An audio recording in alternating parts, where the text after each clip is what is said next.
A paz do Senhor, meu irmão, minha irmã. Vamos começar agora um estudo sobre a justiça divina.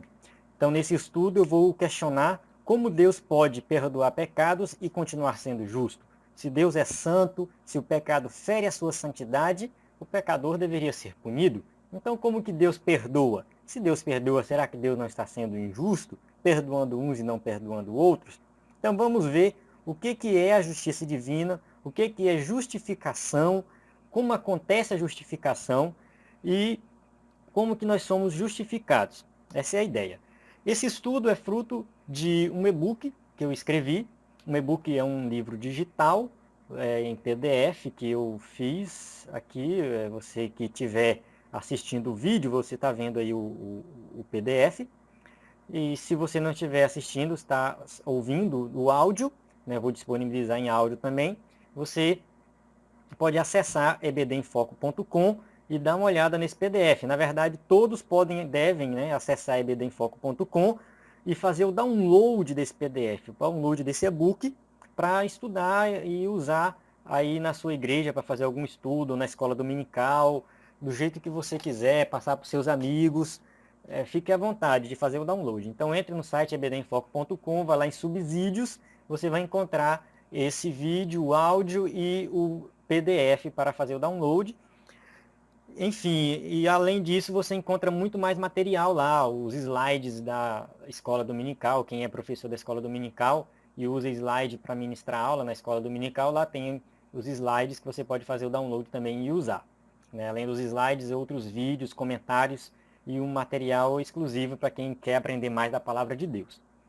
Então, voltando aqui para o nosso estudo, o primeiro aqui, a introdução, né? Vamos falar aqui da introdução.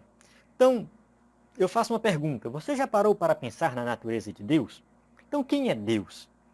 Deus, a gente vê aí nas caricaturas das redes sociais, um velhinho de cabelo branco que mora nas nuvens, que fica lançando raios. Mas não é isso. Essa caricatura, isso aí, talvez seja uma ofensa ao Deus verdadeiro. Porque o verdadeiro Deus, ele é muito maior. Não tem como nós entendermos Deus. Ele é o criador de todas as coisas, o criador do universo. No universo existem bilhões de galáxias. Nós, seres humanos, iríamos demorar aí milhares de anos contando as galáxias que existem no universo. E cada galáxia tem vários sistemas, e cada sistema tem vários planetas, e tem milhares e milhares de estrelas. É uma coisa assim infinita para os olhos humanos. Mas Deus simplesmente criou. De repente ele falou, faça-se todas as coisas e tudo que foi feito se fez. Está escrito. Então Deus, ele é o Senhor do universo. E todas as coisas que existem, ele que sustenta. Se nós olharmos para a vida é complexa. O ser humano é complexo. Apenas o olho humano tem uma complexidade imensa. Que o próprio ser humano não consegue entender. Então tudo isso foi Deus que criou e ele sustenta e mantém todas as coisas. Então Deus da Bíblia, o Deus do cristianismo, é um Deus muito maior do que o Deus que as pessoas têm na mente delas. Então muita gente quer criticar Deus, mas não procura conhecer quem é Deus de verdade. Então nós como cristãos temos que entender que esse Deus ele tem um, um poder muito grande que nós não temos a capacidade de mensurar. E Deus ele tem qualidades, ele tem atributos. Esses atributos nós conhecemos alguns assim de decorado, né? Onisciente, onipresente, onipotente, amoroso, misericordioso, santo, enfim, vários atributos. E não podemos esquecer de um atributo que Deus possui, que Deus tem, que não dá para esquecer, é a justiça. Não dá para ficar sem mencionar esse atributo. Deus é justo. Deus, ele tem que ser justo. Deus, para ser Deus, ele tem que ser santo, mas ele tem que ser justo. Então não dá para imaginar um Deus injusto, um Deus que age de forma injusta. Já basta aí a gente ver a sociedade do jeito que está. Imagina Deus, né, ser injusto. Capítulo 1, eu nomeei ele de justo e perdoador, né, é o nome do capítulo. Será que Deus, né, é justo e perdoador? Vamos lá. Versículo-chave se encontra em Êxodo, capítulo 34, versículo 5 até o versículo 7. Então o Senhor desceu na nuvem, permaneceu ali com ele e proclamou o seu nome, o Senhor. E passou diante de Moisés, proclamando: Senhor, Senhor Deus, compassivo e misericordioso, paciente, cheio de amor e de fidelidade, que mantém o seu amor a milhares e perdoa a maldade, a rebelião e o pecado, contudo não deixa de punir o culpado. Deus se revela para Moisés no Monte Sinai. Moisés está lá para receber as tábuas dos 10 mandamentos, ele já tinha recebido uma vez, desceu, chegou lá, viu o povo adorando o bezerro de ouro, quebrou as tábuas, voltou, e aí quando ele volta, Deus fala para Moisés, né, e se revela ali para Moisés. E o Senhor, ele desceu numa nuvem, né, e ele disse, o seu nome, o Senhor. E posteriormente ele fez uma declaração que parece ser contraditória, né? Talvez aí a mais contraditória da Bíblia. Perdoa a maldade e o pecado, mas não deixa de punir o pecador. Como assim? Então, será que está faltando alguma coisa aí? Está faltando uma conexão? Como que Deus perdoa? Um momento ele fala, né? Eu perdoo a maldade e o pecado, eu perdoo o pecador. Mas ele fala depois, eu não deixo de punir. Ele perdoa e pune. Como que isso acontece?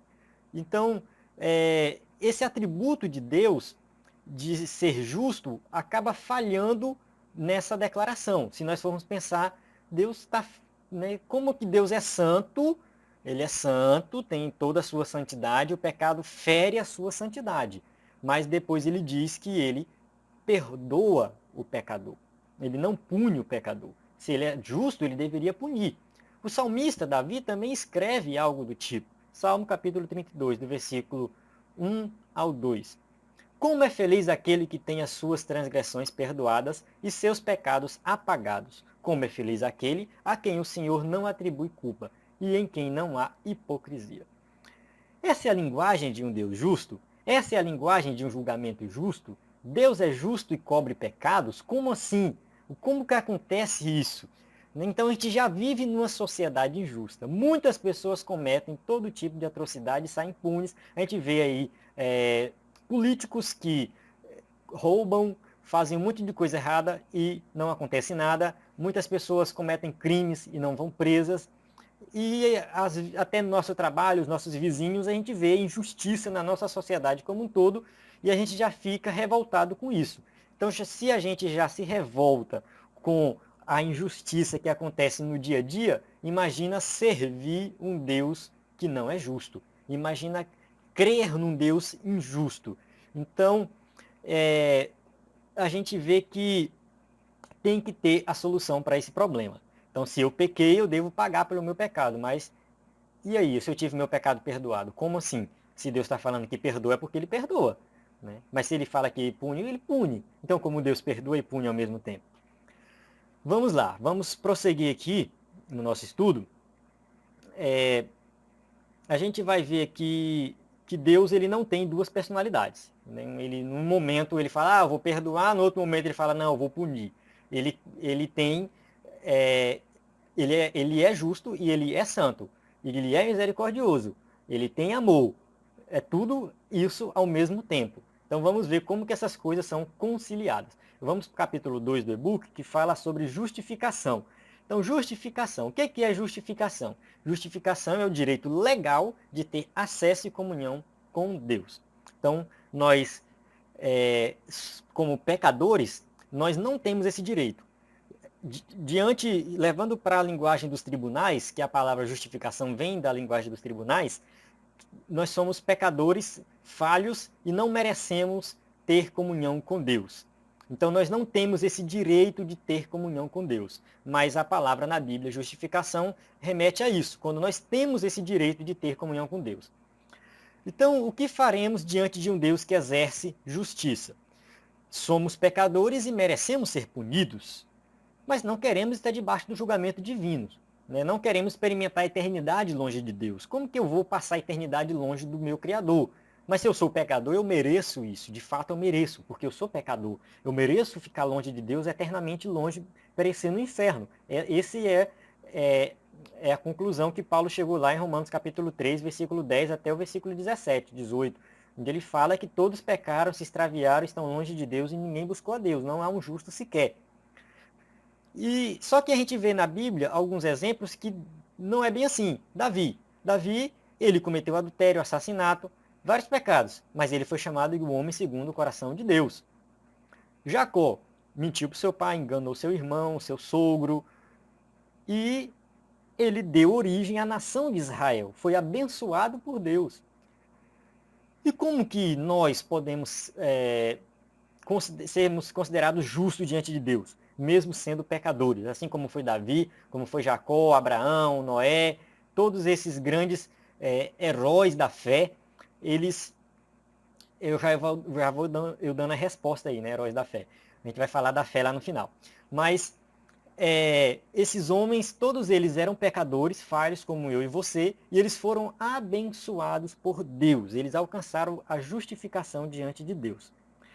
Então, como que isso pode acontecer? Como que Deus pode ser ao mesmo tempo justo e ao mesmo tempo santo? Como ele pode punir o pecado e aí depois perdoar o pecador? Enfim, vamos continuar aqui o nosso estudo. Resposta para esse questionamento se encontra em Romanos capítulo 3, do 23 ao 25.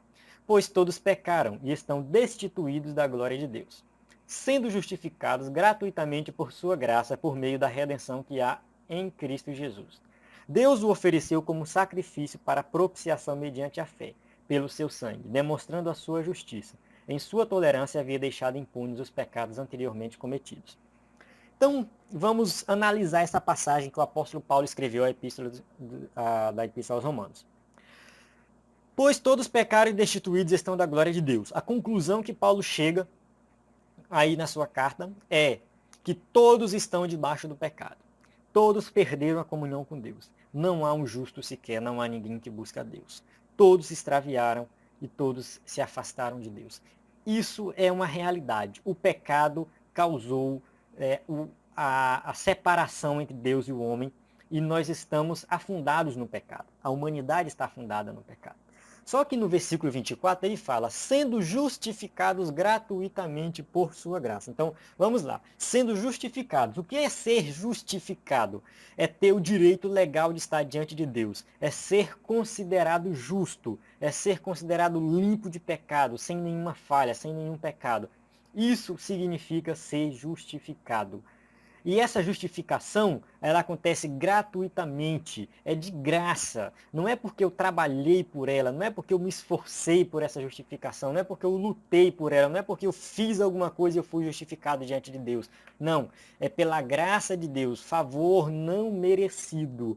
Então Deus, pela sua infinita misericórdia, que é um atributo divino, ele teve misericórdia de mim e me justificou, e lhe justificou, e justificou todos aqueles que creem. Isso só pela graça. Graça, favor não merecido. Não se esqueça disso. Não é porque você merece. Ninguém merece ser salvo. Aí ele continua o versículo. Por meio da redenção que há em Cristo Jesus. Olha só aqui. A redenção é resgate. Uma palavra lá do mercado de escravos. Quando alguém que tinha muito dinheiro comprava um escravo e lhe dava liberdade para esse escravo. Esse escravo ele era redimido.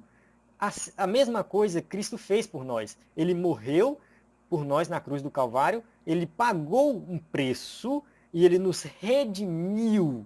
Ele nos comprou da escravidão do pecado e nos deu liberdade. Continuando o versículo 25, Deus o ofereceu como sacrifício para propiciação mediante a fé. Sacrifício para propiciação. Isso remete ao sistema de sacrifício levítico. Lá no Antigo Testamento, quando alguém pecava, o sumo sacerdote pegava um novilho, oferecia em sacrifício pela sua vida, e ali ele aspergia o sangue desse novilho em cima do propiciatório.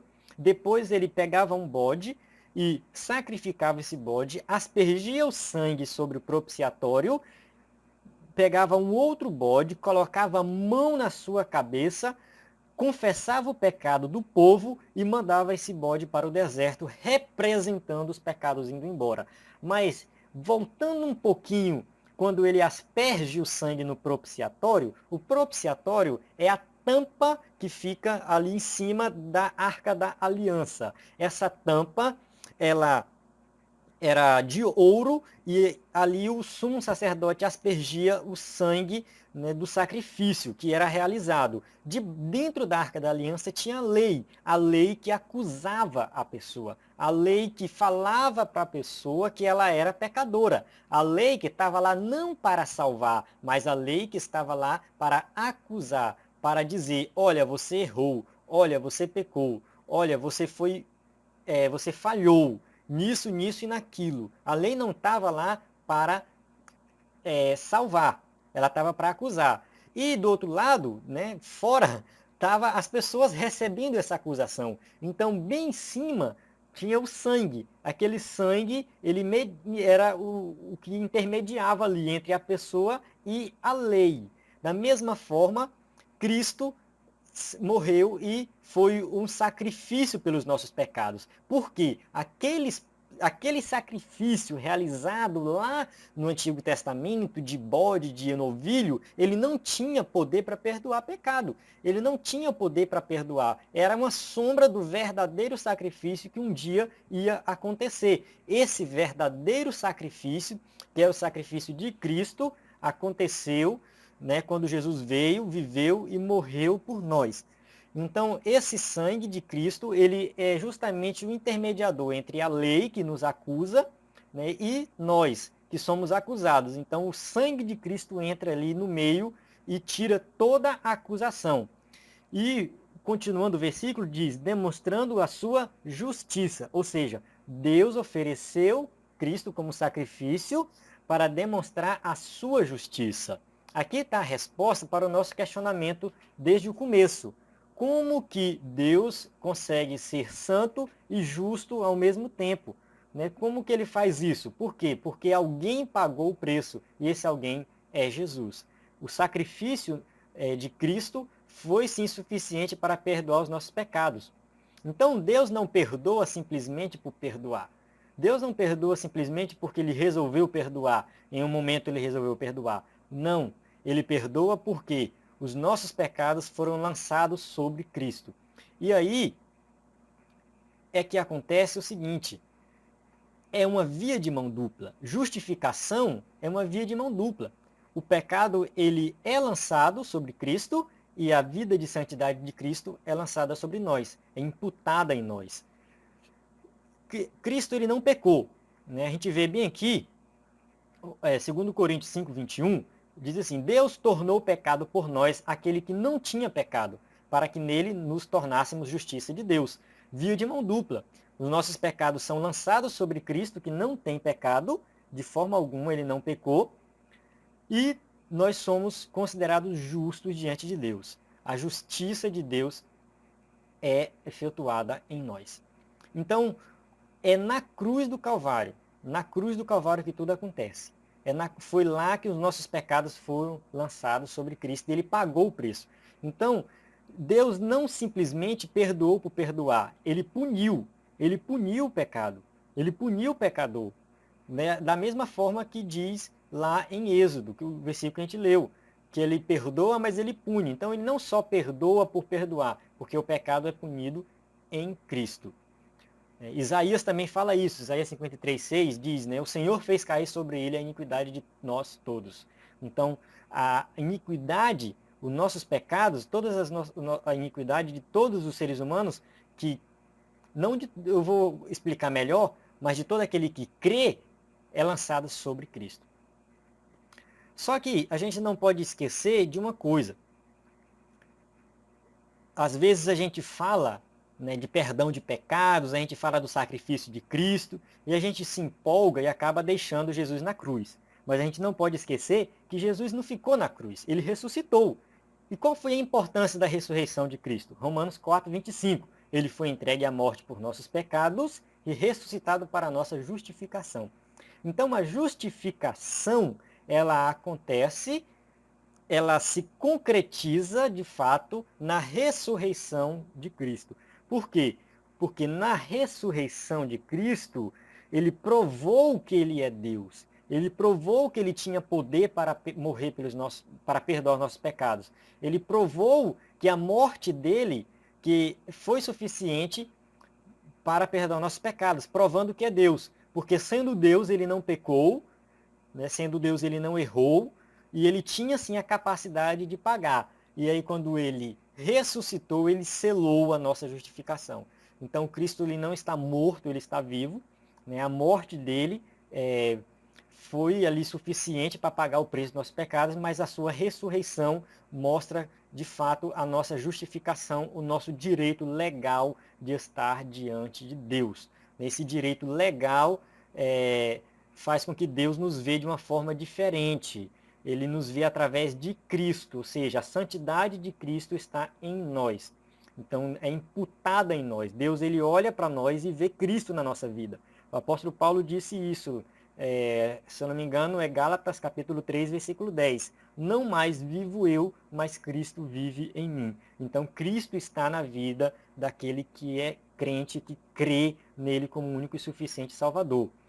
Então a gente vê que a salvação ela é totalmente de graça, né? Totalmente, não aconteceu porque nós fizemos alguma coisa, mas é gratuito. Jesus foi lá e morreu e pagou o preço. E como é que a gente alcança essa salvação? Né? Então, Jesus morreu, pagou o preço e nós somos justificados mediante a redenção que há no seu sangue. Tudo bem, então eu já entendi, você pode falar aí, né? Eu já entendi até agora.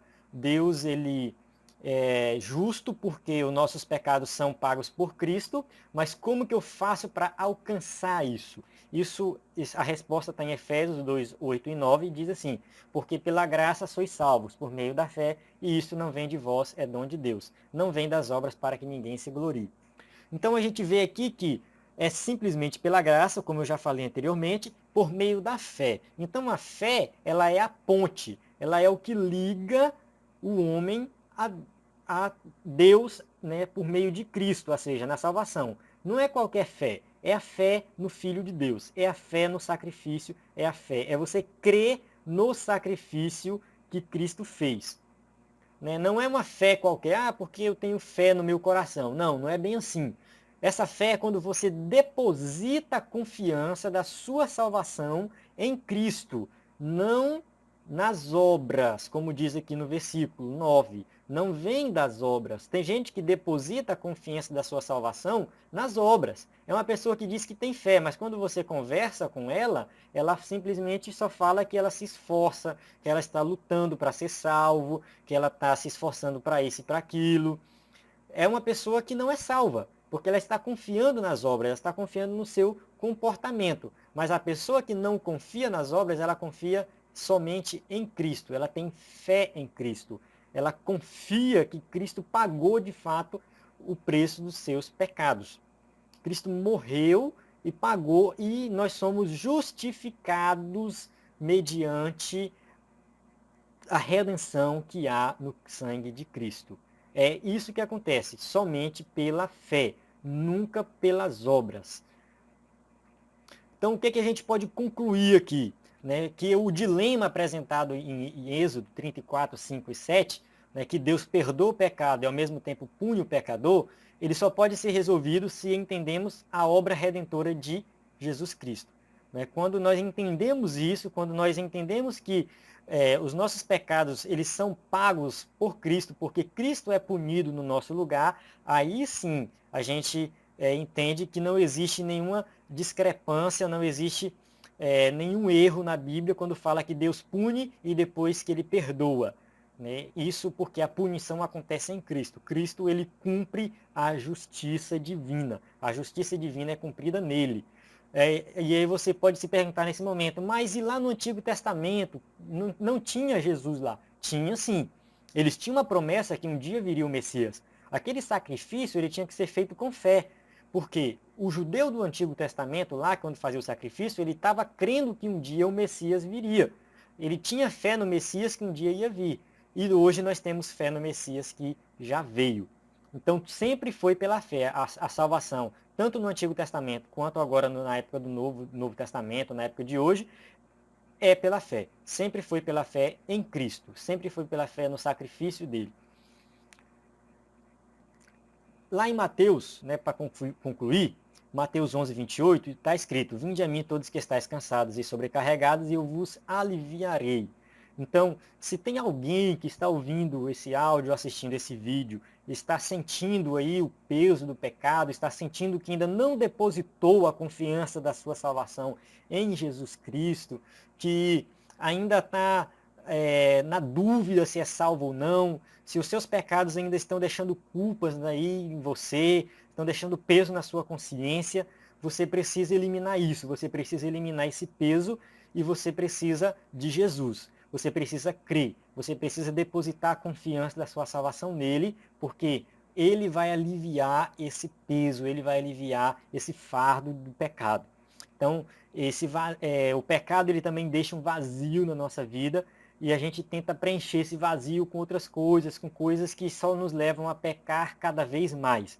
Então, a gente não pode deixar isso acontecer. Temos que viver uma vida de comunhão com Deus. Quanto mais longe de Deus a gente estiver, mais a gente vai sentir um vazio, porque Deus colocou isso dentro da gente. Deus colocou um desejo de buscar a Ele. Quando a gente não busca Ele, a gente tenta preencher esse vazio com outras coisas, a gente acaba se afundando cada vez mais no pecado.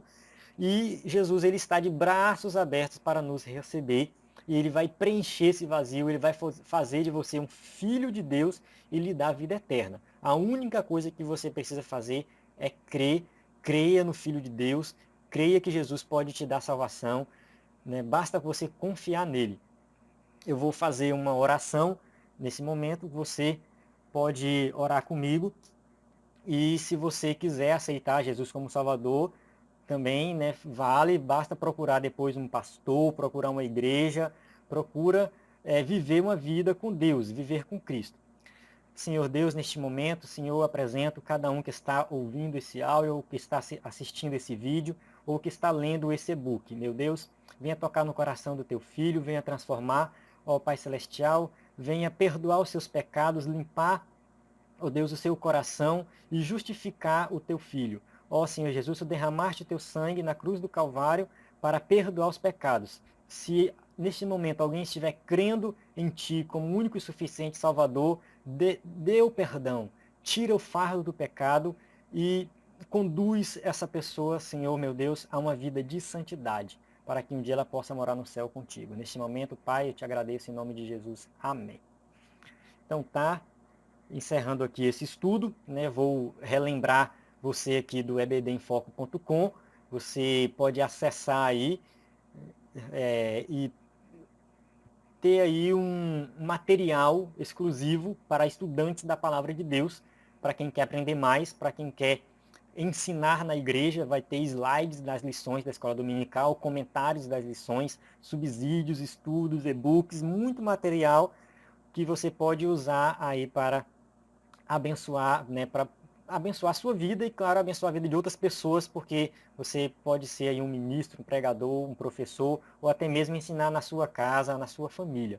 Então entra no site, faz o download do e-book, procura os slides, vê os comentários e fique à vontade para distribuir, compartilhar. Eu conto com a ajuda de todos aí para que esse projeto possa crescer e muitas vidas possam ser abençoadas. Muito obrigado e até o próximo estudo.